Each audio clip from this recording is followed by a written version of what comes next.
The only way to slow it down is isolate, not roam. Please help the world get back on track and stay the fuck at home. Stay the fuck at home. Stay the fuck at home. Don't you be a fucking dick. Please stay the fuck at home. And you know what? I'm keeping sane. I don't know if you know, I colored my hair.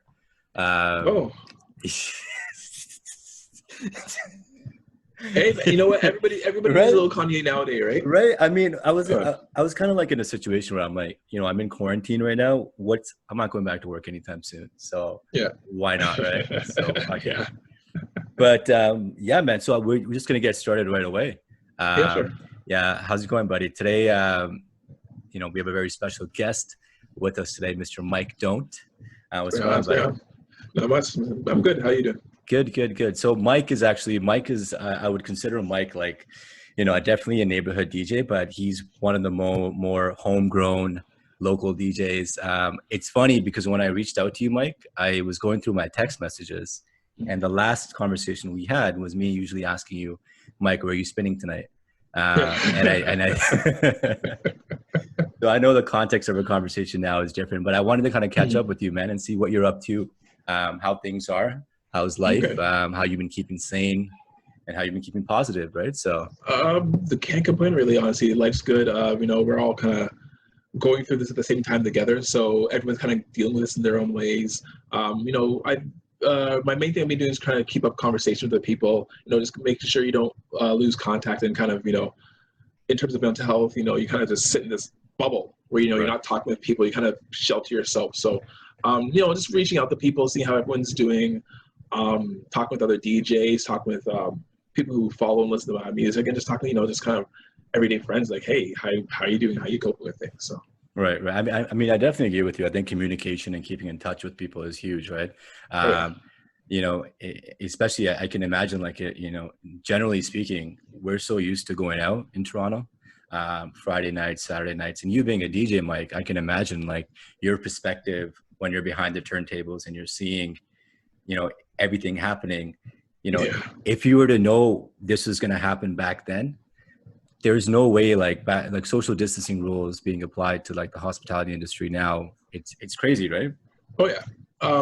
Back then, I mean, there's nothing you could do to stop this, right? Like if you knew back then what was going to happen now, like, I don't know, when you save that few extra dollars, like there's nothing you can actually do. So that's what I think brought everyone to a standstill, because everyone's like, we don't know how to treat this, we don't know how to go about doing things moving forward. So it's really everyone's trying to adapt and figure out how to move themselves and their business forward.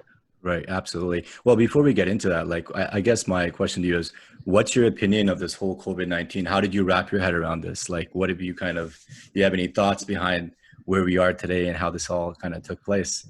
Well, when it first started happening, I was like, I understand what's happening, but I'm like, it can't be that serious. I'll admit, I was one of the people at the beginning. I was like, oh, you know, the flu kills more people in a year, and this and that. You know, the general kind of nonsense. Right. But then as the numbers started to grow, especially, you know, when it first hit Vancouver and then started hitting Toronto, and everything just kind of growing out of proportion, that's when you kind of really sit back and be like, okay, this is something that's actually serious. Yeah. At what point did you take it seriously? At what point did you realize this is actually a real deal? I think, you know, when it starts to hit close to home. So, I mean, was it, I think after the third death in Ontario? Because you had that one, and then you had the guy who came back, and he's at Sunnybrook? I can't remember where he was, and then his wife caught it too, so she was in quarantine. Like, okay, wow, okay.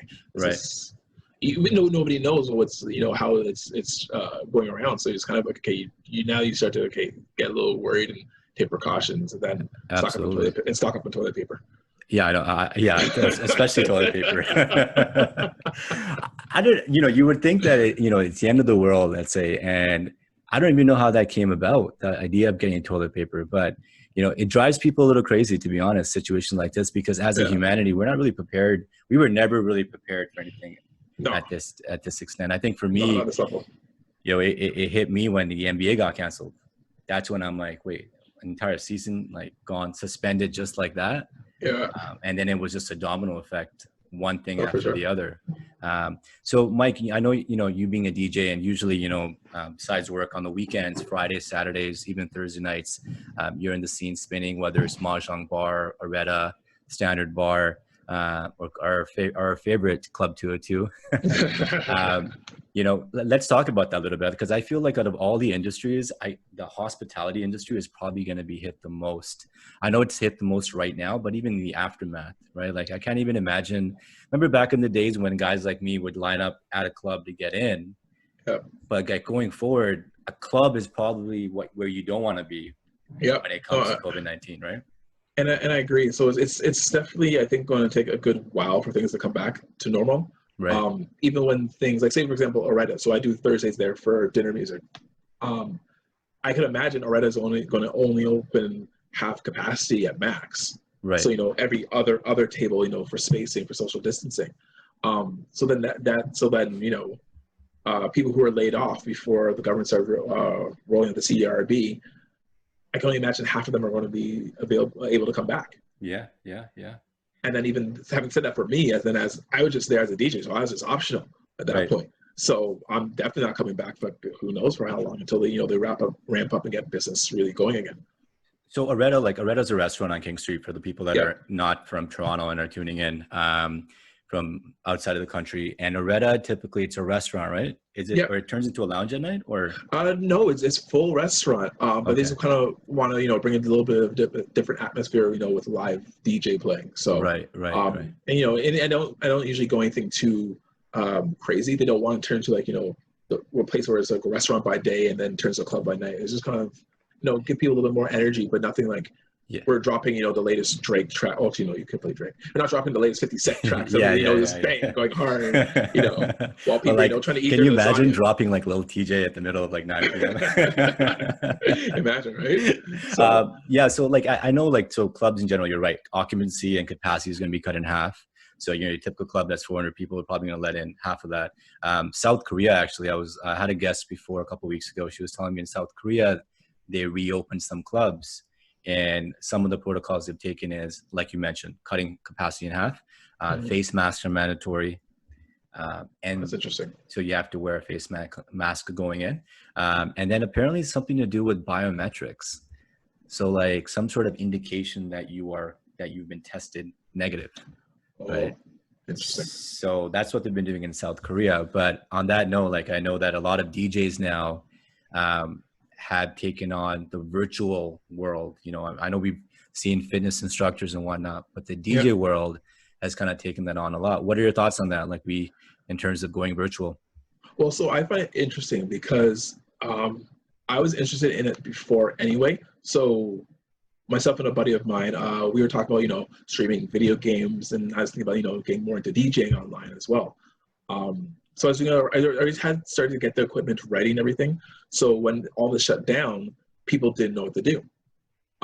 So say, for example, I played Easy in the Fifth. I became their Saturday resident just in February. So I was only there for like a month and a bit until this all happened. Easy in the Fifth, for example, they started doing Zoom meetings, doing Zoom parties. Okay. So thankfully, you know, they're bartenders and waitresses. They're great people. They have great energy, great personality. So they're there hyping up everybody who's watching, you know, playing games with everybody. Hey, all right, everybody, every time this picture shows up, you have to do a shot. So they were really great. So that might be the next place for some clubs to do. I think at first it was kind of awkward for everybody because, you know, how are you supposed to dance and party while looking at your TV? But it's something now that's become the norm, and Zoom meetings, DJs who are trying to do Instagram Live and Facebook Live and then realizing their feeds were getting canceled, so then they had to go to Twitch. All those kind of parties is the new normal for now. Going forth, it might just continue. Yeah, who knows? I might honestly, because as you know, I stream.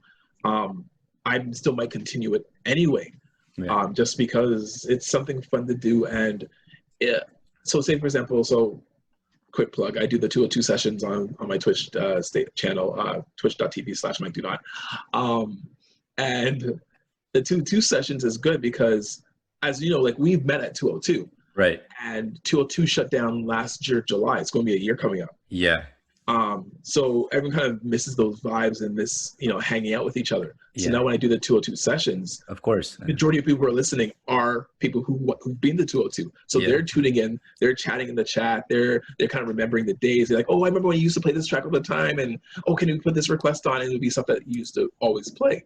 So it's good to get that feedback, the interaction with people. So that's how I messaged you last week, right? And that's how I tuned into Twitch on Saturday, because like you mentioned, like, you know, at the end of the day, I'm at my place by myself. You know, I have lights and stuff and whatnot. And at the end of the day, if you want to turn up, you turn up on your own. But I haven't wrapped my head around this idea of virtual partying. And it was not until I think I have tuned into your set. I've been tuning into other sets as well. And then I think I mentioned to you earlier, but in LA, they're actually doing virtual club parties where people are actually paying to attend these Zoom parties. And as you mentioned, Mike, there's like, you know, you have your bartender that's like showing pictures and different things to do. Take a shot on this. And then you got your DJ hyping shit up. And apparently it's a big thing, bro. Like I haven't wrapped my head around it yet, but I can see it. I can see it being a big thing. Yeah. It's definitely interesting. Especially the fact that you're paying for it, right? But I mean, if it's a big name DJ, then yeah, but I mean, imagine Easy the Fifth, for example, trying to charge people to pay. Like smaller clubs, I don't really see it working as much for. Can Rebel get away with it? I think Rebel could get away with it. Like I'm trying to think here locally, right? Because I mean, we don't have any clubs in Toronto that's, you know, like One Oak and all that in the States. But like, can Rebel get away with it? I think possibly. Can EFS? Would someone pay to do an EFS? No, probably not. So I think it has its place, but it depends on where it is. Like Toronto, I think it would still. I think it'd be interesting if EFS did a party, but then, you know. Like someplace like, let's say, I don't know, like I'm just saying this arbitrarily. And any of these promoters are listening, I'm just pulling it randomly. But same thing with me, because I have friends who promote EFS and bartend EFS. I'm like, I'm just saying, you pick a big club at random. It's the first name that comes to mind, by the way. Exactly. So this podcast is not sponsored at all by any specific club or any drink. But you're right. Like I think the real estate space for nightlife is gonna diminish significantly, right? And then on the other hand, you know, there's also a group of people that might not give a fuck, and there might be back to the underground rave scene where people are doing parties that don't follow protocol and they're packed, but they're underground parties, right? You don't know. And that's just how life works. Life goes back in a cycle, right? So like going back to, I know a lot of these DJs have been doing sets and they've been raising money through donation, like they've been using the donation link and whatnot. But like a lot of these big banger DJs have been relying on festivals for their income stream. And actually, you know what? Now going back to the NBA getting canceled, Coachella getting canceled was another big one. That was huge. And that was huge, right? And what do you think? What do you think in terms of festivals going forward?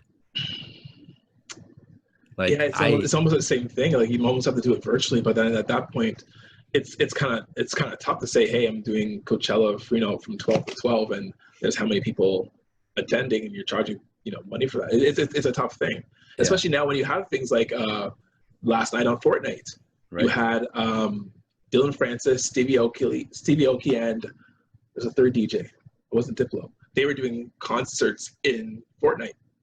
Really? Like within the game? That's crazy. Within the game, yeah. So Fortnite has a new venture called it's like a party island where there's no guns, no building or anything like that. So you can kind of hang out with your friends. It's once again the new norm. Right? It's a new social thing to do. So the 3 different DJs were playing in the game yesterday. Yeah, it's crazy to think that, because you're right. Like people are gonna elevate and people are gonna adapt to the situation no matter what, right? Like thinking about like even Tory Lanez, for example, when he was doing his Tory Lanez quarantine radio, 300,000 people watching live, right? I don't think there's a stadium out there as big as 300,000 people that you can fit and throw a concert, right? You get everyone, and then you got a guy like 6ix9ine yesterday who had like fucking, what was it, like 2 million, something like that, something ridiculous, right? But and it's a source of ad revenue for a lot of these people. They're going to be able to make money, right? But yeah, man. So that's that. So it's going to be interesting to see how will start back up. How clubs start. And I think today, I know certain stores started opening up today. Clubs and restaurants are probably going to be near the end of it. Near the end of it. So I know you're home right now and you're self-isolating. How have you been spending your weekends usually? Honestly, just kind of doing the normal everyday things. Just running errands, looking after the house, like nothing crazy, because I as a DJ, my weekends were just really at night. So now I'm at home. I might just be playing Fortnite. I just might go to bed early. I might do some research on something. Now that I'm streaming on Zoom, sorry, not on Zoom, on Twitch. You know, that's my Friday night now. Right. And you're well rested too, right? Well, that too, right? That too, right? Well, not if you're playing Fortnite till 2:00 in the morning. So, but so is that what you've been doing in your free time? Like just whenever you're free playing video games, or? I've been doing a range of things. So I'd say, you know, playing video games, meditating, trying to figure out what's the next step. Right. In terms of things. So, you know, by full-time occupation, I'm a programmer. So, you know, okay, what can I do? What interests me? You know, is there something new I can be able to make? Is there something, you know, that's in the world missing? So, you know, ramping up my skills that way as well. There's a few other things I'm looking into. I haven't really mentioned as of yet. Right. But streaming more, you know, maybe coming up with more content, because, you know, that's what social media is all about, is about content. So figuring out new ways to kind of position myself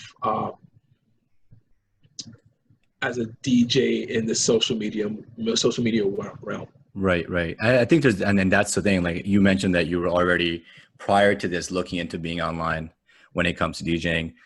Now that's going to be the reality. A lot of people are now looking into how can they, even, I know Twitch is great, but Zoom is not good for DJing at all. I did a workout today. Sorry, Jag, if you're listening to this, but I did a workout and four corners was spinning, and it was very hard to hear the DJ spinning while they're on Zoom as one of the users, right? But Twitch has been great. Can you, with Twitch, is the video just on you, or can you see other people as well? So that's what I think where the whole debate is. So as I was telling you, our friend Vic was messaging me. He's like, Mike, you got to do Zoom parties, this and that. Everyone can see each other, because on Twitch, you can't see each other. So the camera is just on me. But having said that, that's where, as a DJ, now you're an MC. Now you're someone who's trying to actively get people involved. So now you have to bring out more of your personality. So it's more than just people kind of tuning in to listen to your music. Right. They tune in because they love your music. And now they have to show more of who you are as a person. Right. So that's where I've been kind of starting to really focus on.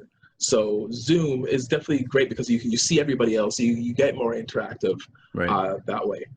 But like you said, it's kind of tough to do Zoom. It's very. I mean, going back to the idea of remote partying, it's possible, man. I can see the future being everyone just turning up within their own realms, as long as you're connected online, right? I had the same opinion of working out when I first started working out and I started attending virtual classes. I'm like, what makes you think that I'm not going to cheat at home? Yeah. And you know what I mean? Like, what the intensity of me working out at home is not the same as me going to an actual fitness club. Yeah. But was I wrong, bro? I was dying. I sweated my ass off literally every class. And I'm like, you know what? It's the idea of that being watched by somebody and also being connected by somebody is what kind of pushes you to the next level. Now, Mike, you mentioned meditation and mindfulness. That's something that I've been trying to get into as well. Something I've been preaching over the last little while. I've been trying to get into breath work too. Yeah. What kind of meditation are you doing? Well, I'm mostly doing a lot of self-taught stuff. So I've read quite a bit. So now it's like, okay, let me figure out what works best for me. Right. So, you know, just more silent meditation, you know, breath work as well as you're mentioning. Another thing, well, now I can't do it now, is the float tanks. Oh yeah, okay. I love, and I don't know if you've ever seen, because I would do sometimes a random contest on my Instagram and, you know, give away a free visit to a float tank, Float Toronto. So for the people that don't know what a flotation tank is, do you mind explaining what it is? So essentially, it's a sensory deprivation tank. So what it is depending where you go, some of them are very shallow, and some of them are, and that's where people feel claustrophobic and they don't want to go to them. Or some of them are actually tall, like the one at Float Toronto. There's no plug. I'm not sponsored by them. I enjoy their services. And that's why, like, I reach out to them and like, hey, can I give away a free float? And they're like, yeah, sure. So let us know who it is. Their tanks are actually tall enough. I'm 6'1". So their tanks are actually tall enough that I just walk right in. Gotcha. So when you're inside these tanks, so I don't know how much, maybe about 3 feet of water, and there's so much Epsom salt in the water that you float. Right. Now your body just relaxes. So now when you're in there, you can actually have lights on, music going. I prefer to have the lights and music off, and then that way it just, since you're not holding yourself up, now your mind's not focused on that, so your mind's free to kind of just explore and delve into itself. So it's a very interesting thing to do, but I fully enjoy it. So I actually have done the sensory deprivation tank at a location in Yorkville. It's closed now. I forgot the name. It started with an R, but I used to go there, and Joe Rogan was actually he's one of the biggest advocates when it comes to sensory deprivation tanks. And one thing he brought up, it's like peeling an onion, right? Because I look at her mind and I compare her mind to like an internet browser, right? And an internet browser, sometimes if you look at my laptop, I'll have like a million tabs open, right? And that's how our mind is, generally speaking. We have a million tabs, and something like as simple as going to a sensory deprivation tank, I was surprised at how I came out of that so relaxed, man. It was like literally. So here's the question: the first time you did it, what was your mindset when you're in the tank? So it took me a while to get into it, because when I was lying down in the tank, I expected something to happen instantly, right? I'm like, everyone's talking about this. I didn't realize that it took effort, and the effort really just came down to letting go. Yeah. And I was so hesitant on letting go. And at that time, I didn't even know what that meant, right? To let go. So I think a good 10 minutes went by. It felt like 40, but it was just 10. And I was eager to get out. And then eventually I kind of just closed my eyes were already closed, but I kind of started relaxing, almost like I was going to sleep. Yeah. And then before you know it, my body became one with the water. Yeah. And I lost complete sense of my body, in the sense of me floating. It was as if I was in air. Right? So for those that don't know, the temperature of the water is actually body temperature. So therefore, you can relax and feel one with the water. So you don't if it's too cold, you're going to feel it on your skin, and then your brain's going to think about that. So the fact that they actually keep the water body temperature, you kind of just melt right into it. And I think it was like 1,500 pounds of Epsom salt. It was something crazy. That's what it is. Yeah, it's a crazy amount, but it's amount it's not that you're not sinking. You're completely buoyant. And then I remember my body actually, I didn't even realize it went completely 360 within the tank. Oh, that tank's huge. The tank was huge. Yeah. Oh, I'm also 5'10", so I don't know if that makes a difference, but yeah, I was already the other way around. And it was amazing. I think that for me, the revelation really occurred the second time I went. Yeah. First time was kind of like a struggle, and then the second time was when I kind of got the hang of things, and it's crazy, man. And I think that you don't really need a tank to get. I think it goes back to the idea of meditation has this whole mind-body connection, right? We kind of look at it. We usually typically look at it as two separate vacuums and two separate channels. But in a situation like that, it really gets you thinking that it's your mind that's the true anchor and the true captain of the ship that you're sailing, which is your body, right? Yeah, 100%. So how often did you go? I went often enough that I would say like once a month at least. Like I went often enough that I actually had a membership going. Yeah. Did it make a huge difference in your life? Like in terms of the person, what were the biggest takeaways for you when you started taking these regularly? It's like you said, learning to let go, learning to kind of slow down, relax a bit.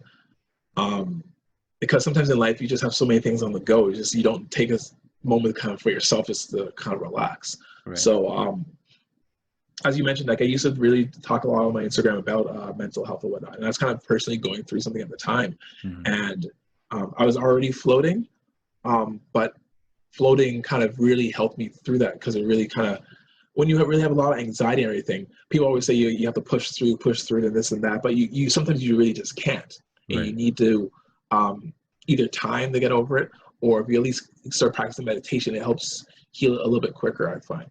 Right. So I was floating at that point maybe like twice a month at least. 3 times a month, and just kind of help with anxiety and just whatever I was feeling inside. So it helps quite a bit. So eventually I started, kind of scaling back a bit. But no, it's great. This is, like I said, to the point where I just enjoyed it so much. I was helping to give away free floats. I'm not going to mention who, but there's a famous Torontonian that everybody knows. Should I drop a hint? No, I'll leave it alone. Drop a hint. Drop a hint. No, that's too obvious of a hint. I'll think of a hint in a moment. Okay. We'll come back to that. Yeah. So, okay, well, here's a hint. He also preaches a lot about meditation. I know who it is. I already know who it is. Done. So one day, and once again, I know him because of 202. So really, okay. Yeah. Okay. So no, he's been going to 202 for years, and really? Okay. Yeah, for so the Love Child now exists. The guy who owns Love Child, his name's Dan. He used to own a restaurant, Jarvis, called something Bicycle Club. The guy used to come to 202. I've seen him in that bicycle club. So I've always seen him around. So they had one time, I think it was last year, maybe about a year ago. Yeah, wait, this is May. Yeah, so about a year ago, he saw me there. And I mean, 202 is always house music. Right. But towards the closing of 202, I was actually mixing a lot of Latin music as well. Okay. So he heard me with the Latin music. He goes, here's my number, take it. So we've always been in contact. So I messaged him one day. I said to him, what do you think about meditation in terms of sensory deprivation? He goes, well, I've never tried it. So we go, well, you know what? These are my thoughts about it. Let me take you. I'll cover you, whatever. So no, I took him and we went. He said he enjoyed it. And it's like the same thing as you were saying, with your first time, you kind of try to figure it out. Right. So, you play the lights, play the sound, this and that. Because my first time, so like you said, you did a full 360. My first time, I was just trying to stay still. I was actually going from side to side of the tank. I'm like, what the heck is it not that? I'm like, go on. So I enjoy it so much that I'd love to share it with others. Right. To see how they like it and to help them relax. Yeah, and for the large part, I'm pretty confident that any person that you take with you or refer a sensory deprivation tank, they'll come out somewhat positive and somewhat relieved of something, one way or the other, right? Yeah. Biggest tip though, don't go in a sensory deprivation tank with somebody. There are some sensory deprivation tanks that could do couples. Right. I personally think it's a personal exploration. And I've actually talked to a couple who's done it. And the guy was like, no, I could feel her touching me. I was like, no. Oh, wait, hold on. They're in the tank together? In the tank together. No. There's a place on Danforth, and they have tanks was big enough that you could actually. That's whack. That defeats the whole purpose. Totally defeats it. But yeah, he's like, I can feel like it's funny because they're actually getting married. I'm supposed to DJ their wedding in September if that's still around. Right. And during our wedding consultation, I don't know how we got this talking about floating the float tanks, but it's like, yeah, we went, and it's like I felt her near me, and it's like I couldn't focus. It's like she's like there. So it's definitely the first time. Do not go with somebody. I would only recommend it to anybody listening.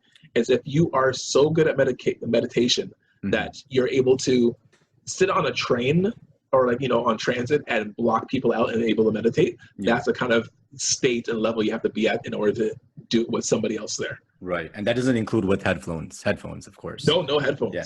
And another suggestion I'd say is for the people that are trying to do it, don't do it on drugs. I know Joe Rogan. Yeah. You don't want to be on shrooms or anything like that. I think the thing is it's our mind alone is so crazy, man. Like when I did it the second time, my mind was like, it's almost, I wouldn't say it was like a psychedelic, but I was seeing things from my past that I didn't even think about. You know what I mean? And I think a lot of times us as humans and us as people, 90% of the time, we're really bothered by bullshit that doesn't really matter. 100%. And through meditation and mindfulness and, whether it's going through a sensory deprivation tank, whether it's sitting at home and just closing your eyes for 10 minutes in the morning, once you kind of get the hang of meditation, you kind of realize that, at least I can speak for myself. The old version of me used to really care about shit that I look at today and I'm like, what? That's irrelevant, right? Yeah. And I think that instances like this pandemic are really teaching a lot of people about what really means to them in terms of what's important, right? Yep. 100%. And what's not. Is there something that for you personally that you felt that you took for granted before that you have a better appreciation for now? Once we come out of COVID-19? I don't know, to be honest. Yeah. Because my life is just so kind of structured-ish and it's very minimal. Right. Like I don't really go out much with friends a whole lot. I don't actually go out a lot in general. Right. And I think a lot of other DJs could attest to this too. The only time you really go out is either the network or to go, hear another DJ or this, that. So you're not really going out a whole lot. Right. So my life was already very minimal as it was. Right. So anything that what do you think in general though? Maybe generally speaking, you think a lot of people, I think I can tell you right now, I think even the idea of physically interacting with people, right, is so important. I think now I've come back to, having those conversations, whether you're at a bar, whether you're at a club, whether you're out and about at a restaurant, just missing people and missing that physical interaction of having people around you and embracing that, right? Because fact being is that down the road, this pandemic could have been longer, right? Mm-hmm. Who's to say that this is one virus? Who's to say down the road, knock on wood, another one? There's other viruses out there, right? Yeah. We don't know, right? Yeah. So, it was interesting. I went to lunch before the pandemic. I'd like to try to organize lunches with DJs, keep in contact and just, keep good friendships going. Right. So it was one DJ I was going out with, and we sat down and we really got into a long conversation about not drugs, but drinking and mental health and DJing. And he DJs a very large club in Toronto. And I think people don't really understand how lonely a job DJing is. Mm-hmm. Because when people aren't coming up to you and asking for requests, you're standing there for 4 hours with just headphones on. It's like you just riding transit with headphones on. Right. So you're not really interacting a whole lot with people. So I actually didn't think about that. That's so true. It is. So that's why a lot of people start to get into drugs and have alcohol issues. And one thing myself and this DJ were talking about was it was about the alcohol issues, because now at that point when you're so lonely, you start to do other things. So for me, I don't do drugs. I just drink. Right. But then as a DJ, and I've talked to other DJs about this too, you start drinking a lot and then you're now doubting yourself on how you're playing. So now you're actually depending on alcohol to make you play better. Right. Right. And then now it's in your head, and that's how it's almost like, not say addiction, but it's like now every time you play, I have to be, this certain level of buzz in order to do a really good set. To do a really good set. Yeah.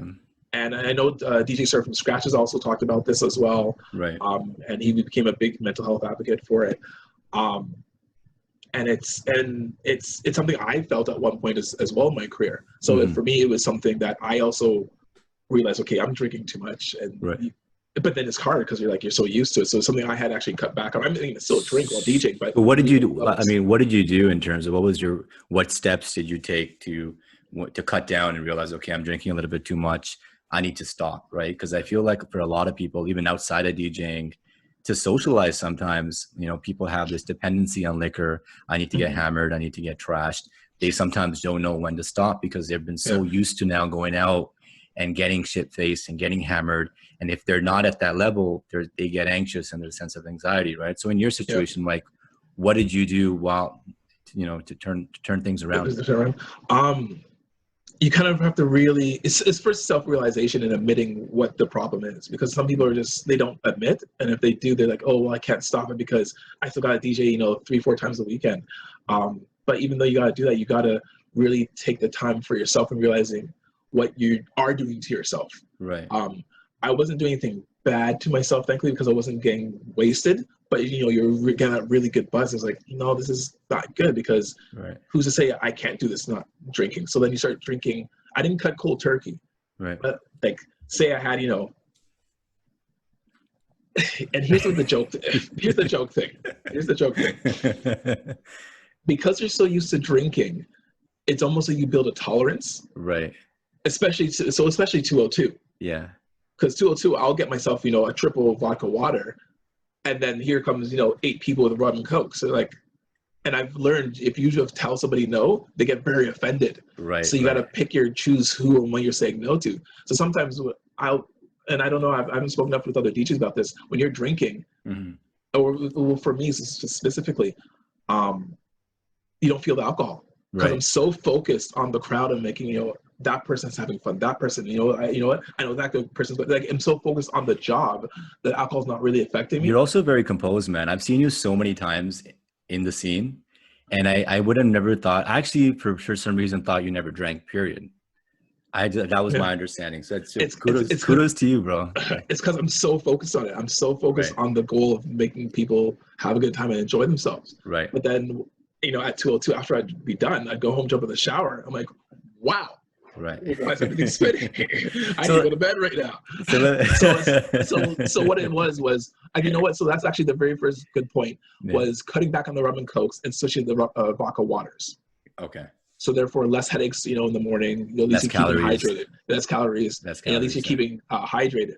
Right. And then eventually, what it was just kind of reduce the amount of alcohol you're taking. Right. And then sometimes, like, just randomly, I'm not drinking anything at all. Can I still do as good as a set? Of course, you can still do a good set without the alcohol. So then you kind of realize, okay, it's really just all in my head. Right. Now, let me ask you, so we talked about alcohol. Now, I've talked to a lot of creatives out there.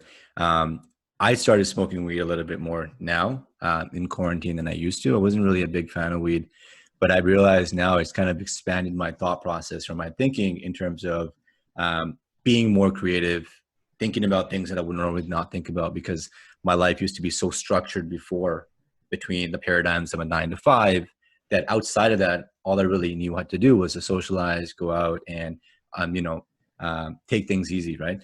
And so I feel like sometimes with substances like weed, people get more creative and their craft gets better. In terms of DJing and making music, do you feel like that without that your music got better, or was it the same? Or well, for me, I didn't even really smoke. I smoked weed in like high school, with friends. Yeah. And sometimes in terms of drinking, did alcohol drinking. Yeah. It depends, and it's very interesting because with the alcohol, it would sometimes loosen you up. Right. Because especially like if you're doing a fairly decent size club, people aren't dancing at the beginning of the night. They're just standing around drinking. So you're like, okay, am I doing something wrong? Right. So you get kind of uptight, and then you're trying to, you're not really trying anything new. You kind of play your standard set. People are not really dancing because maybe they've heard you play before. Yeah. So then you get even more paranoid, and that's where the alcohol kind of loosens you up. So I guess it did help because it make you kind of not overthink things. Yeah, I agree with you on that. I think that paranoia, and I've kind of observed that as well now, that a lot of times we become so paranoid of what others think about us. Right. Or at the end of the day, once you start not giving a fuck about everybody else around you and focusing on you and your craft, automatically things are going to get better and you're going to sound better and you're going to be better. And who's to say you weren't better to begin with? Right. Exactly. You're always going to get haters. You're always going to get people that are going to give you negative comments and whatnot. You just got to keep driving past. Right. And you know what? I attribute that to 202. Really? Because 202 taught me how to read a crowd properly, taught me how to explore and try different things out. Right. And it also helped me build a thicker skin. Yeah. Because if you're just DJing in a club, maybe once every few months, some new entry-level DJs or even some mid-tier DJs, you're not really getting an experience. But with 202, you're getting people who are either drunk, they're drugged out of their mind, or some people who are just really truly there for the music. Right. I remember this girl, her first time she came to 202, she's like, wow, who are you? How come I've never heard you before in the city? Right. She loved the music. The very second week she came by, she goes, wait, that was you last week, right? I'm like, yeah. She goes, you were played garbage today. But by the time then, I already had my thick skin. I'm like, yeah, but that's just your opinion. 2 seconds later, somebody comes up to the booth running like, wow, that was the best that I've ever heard. Thank you so much, blah, blah. And I looked at her like everybody's opinion is different. So it's different, yeah. Duncan Trussell, who's a comedian, he was on Joe Rogan the other day, and they were talking about, he was going through every single comment on YouTube, and he was telling Joe, he's like, man, there's a lot of mean people out there. And Joe mentioned a good point. He's like, as a celebrity, some people can help go through every comment, but you're not supposed to look at that at the end of the day. No. You're going to probably get, for a celebrity, you're going to get 100,000 people that are calling your bullshit and saying you're crap. Yep. And it takes one comment literally for you to bring down your self-esteem. 100%. For my podcast, for me to keep going, it's the little things, like even one comment by someone saying, hey, Sonny, this is a really good episode, is what keeps you going. And the same thing applies to you, right? Now, Mike, what's the most annoying thing for you when it came to DJing? What did you hate the most about DJing, whether it be in a club? Uh, the entitled people, Okay. um, or And the request? I don't. Yes and no. Okay.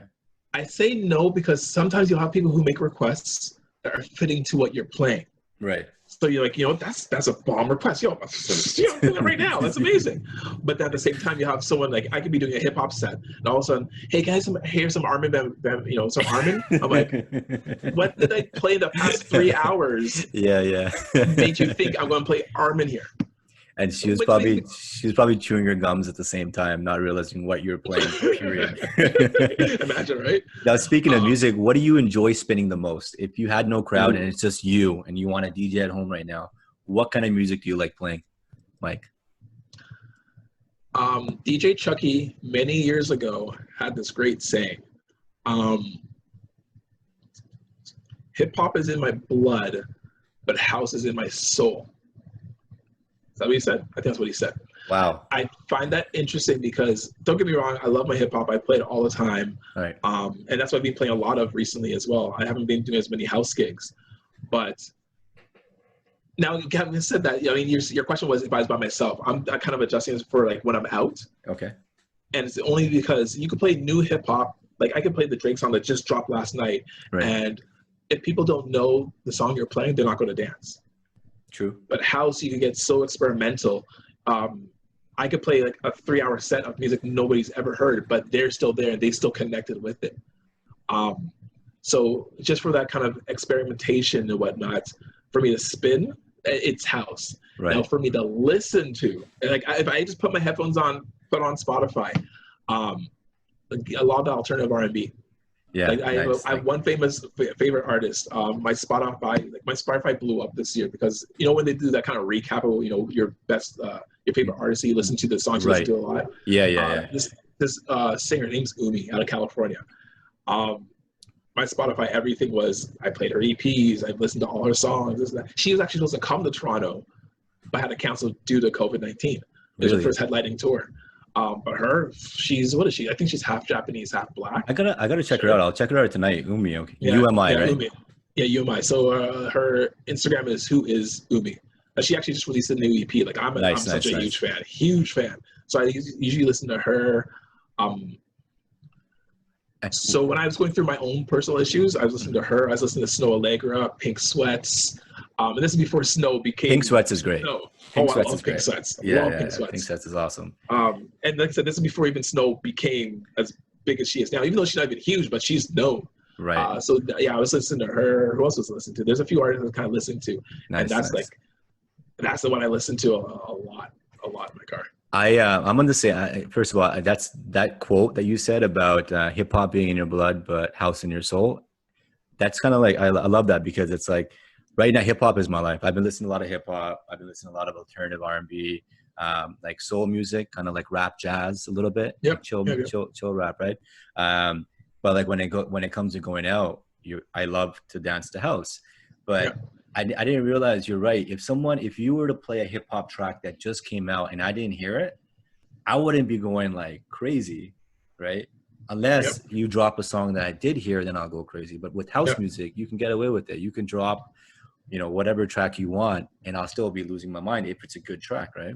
Yeah. Now, Mike, I want to ask you before we wrap up today is, a lot of people out there are anxious. Some people out there are kind of, some might be at the tipping point when it comes to their mental health and being positive and staying motivated. What are some of your tips, or what's your message to everybody out there, your friends as well? This too shall pass. No. It's true though. This too shall pass. It shall pass. But I think with a lot of people is like you said, it's letting go. Because right now it's a situation that a lot of us can't help. Right. Going through. So it's you have to kind of focus on the future and what can you do for yourself. What can you do now for yourself in the future to prepare for that. So that's like, not having said, a lot of people are saying, oh, if you have this free time, you should be learning a new skill, learning that. No, that's not for everybody.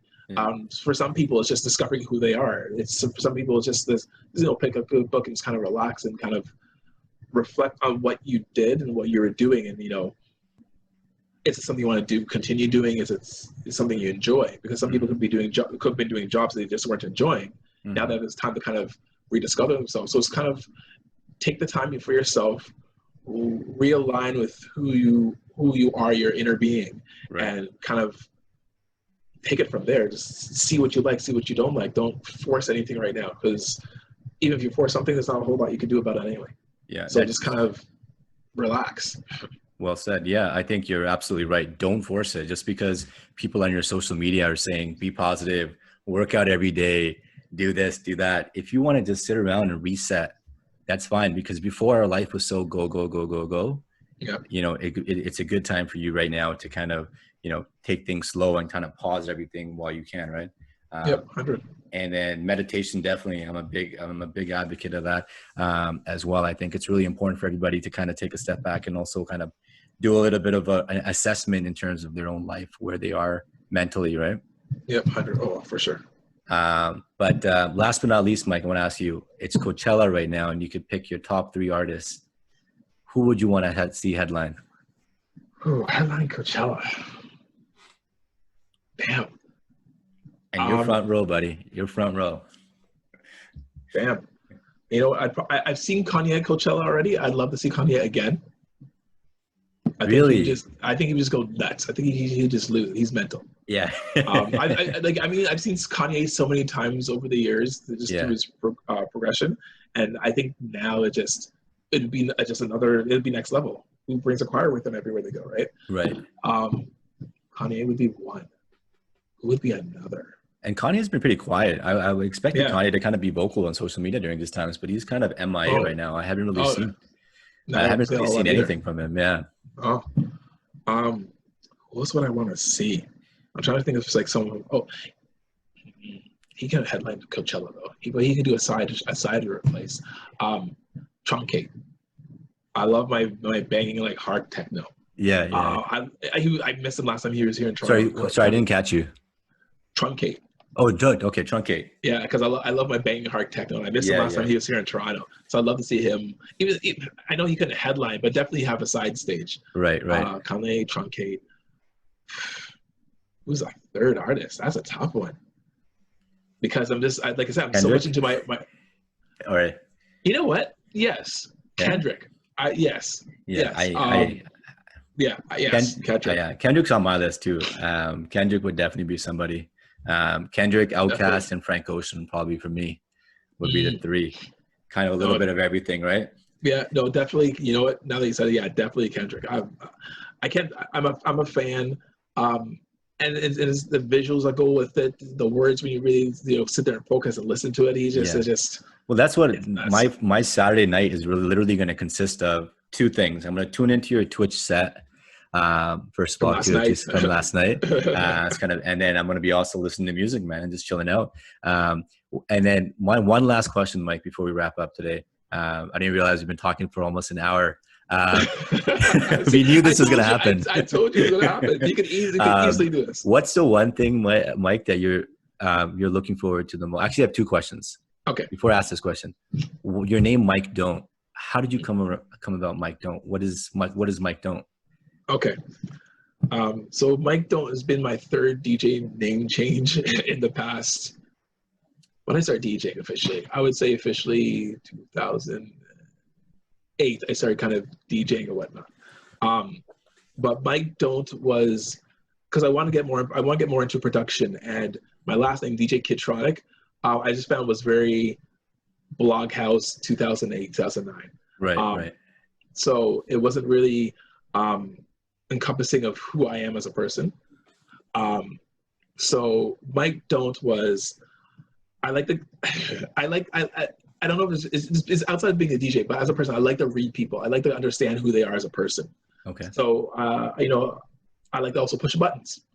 So I like to kind of just pull right at you and see what makes you tick. Right. So a lot of the times, like, Mike, just don't do it. Just don't push that button. Don't get on my nerves. But then you take that as a DJ. My goal is to push your buttons and see what drives you. So therefore I can know, how to make you dance, how to make you move, how to make you party, how to take you on a high, how to bring you down. So that's where it came from. It's like Mike Don't. So it's not really Mike Don't. It's more like Mike, comma, don't. Don't. I But see. but it's fun though, because girls will hear, oh, your name is Mike Don't, what the heck is that? Or people say it's so negative. But then I've had girls come up to me after I'm done the set, like, oh, Mike Do. I'm like, okay, see, there you go. Now you've turned it into something positive now, so now you understand it. Now I know, man. I was gonna ask you that in the beginning of the podcast. It slipped my mind because I was wondering before we got in. I'm like, okay, I wonder what Mike Don't, how he got the name Mike Don't. But that makes sense. Mike, so what's the one thing you're looking forward to the most once this new normal arises and the lockdown is lifted? Honestly, it's getting back into the clubs because, like I said earlier, even though it's a very isolating thing, I'm half nerd, so like I kind of enjoy it. It's almost like, even though you're there with everybody, it's like you're just kind of in a bubble and you're looking at everybody having fun. And sometimes you kind of enjoy that kind of thing. So it's really just to get back behind the booth and just go at it. And that's why I've been streaming, because you miss that feeling.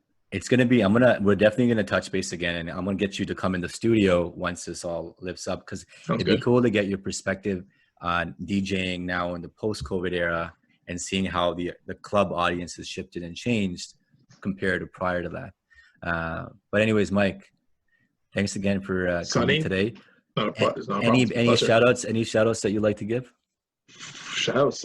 You know what? Shout out to everyone from the 202 days, because they're the ones that's keeping me going in terms of house music. Not to say I will just give up on house music, but I've only did house gigs here and there. Right. But I do my streaming, my 202 sessions, is just really for people to enjoy and for them to have fun and take it in. So shout out to all my 202 people, all my house heads, and everyone. Like, honestly, everyone I've kind of picked up along the way. Just thank you for support, thank you for listening, thank you too, Sonny, because you're there on the dance floor too. So and you definitely had me moving, man. It was some good times. Where can everybody find you? What's your Instagram handle? All right, Instagram, Twitter, Facebook, Twitch, everything's Mike Do Not, one word. Gotcha. And Of course, guys, I'll include it in my bio as well, and in the description of the episode. But everybody else, thank you for tuning into today's episode. Mike, thank you, buddy. Pleasure's mine. I'll see you on the other side when things slow down. Sounds good to me. All right.